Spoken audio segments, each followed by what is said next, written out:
Okay, folks, so what I'm doing here today is I'm making all the connections on the wrt-2 radio transmitter. I've got several more connections to make inside the cabinet.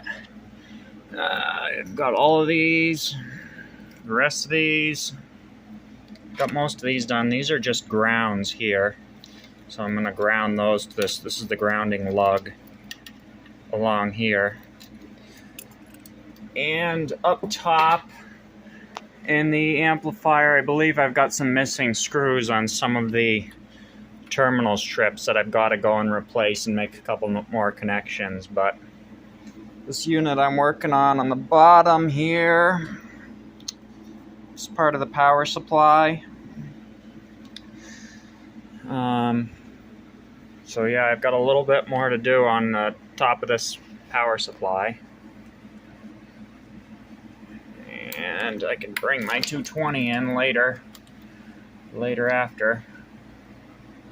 Down here on the bottom, there's two terminals in the power supply.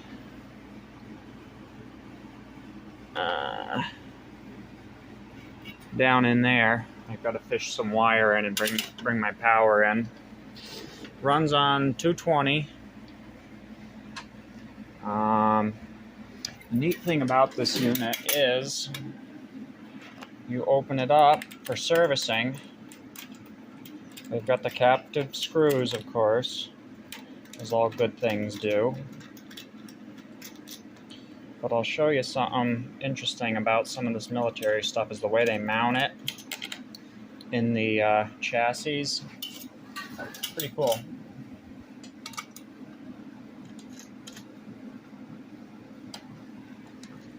Oscillator, master oscillator, wrt-2.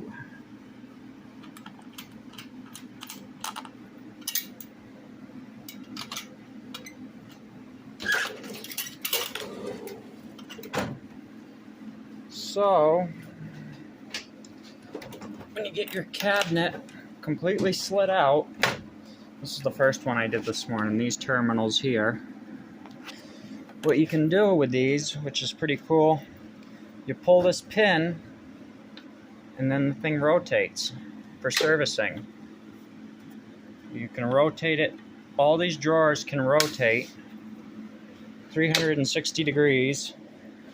They lock back in place after they go like 30 degrees, they'll lock back in place. So horizontal, vertical, upside down, any way you want them, you can turn them 360 degrees.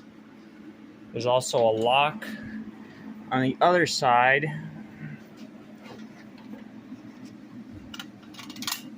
Right here, you turn that screw, slide this out, and that'll keep it from sliding in and out. And the whole thing is shock mounted. The cabinet itself is all on springs. It's all shock mounted. So in the pitching and rolling of a ship, this goes on a Navy warship. The pitching and rolling, it won't move around at all. It'll just kind of jostle around on the shock mounts. I'm missing the lifting eyes. It's supposed to have lifting eyes, one in each corner, 4 of them, but I gotta find some to replace it if I want to bring it back totally original. Yeah, see, number 5, I gotta scavenge some screws because I'm missing a couple screws here and there.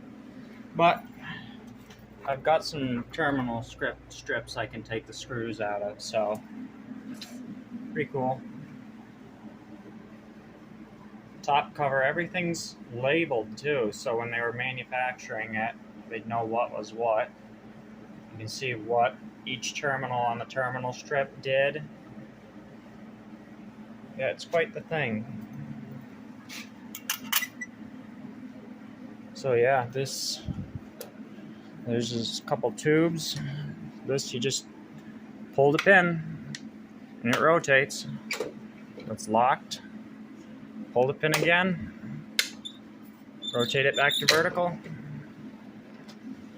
Take my drop light here and I can just take it with it, slide it back in. And away you go. That's the wrt-2. That's what I'm working on today, this afternoon. There's a wrt-2. I'm going to get all the connections finished up here.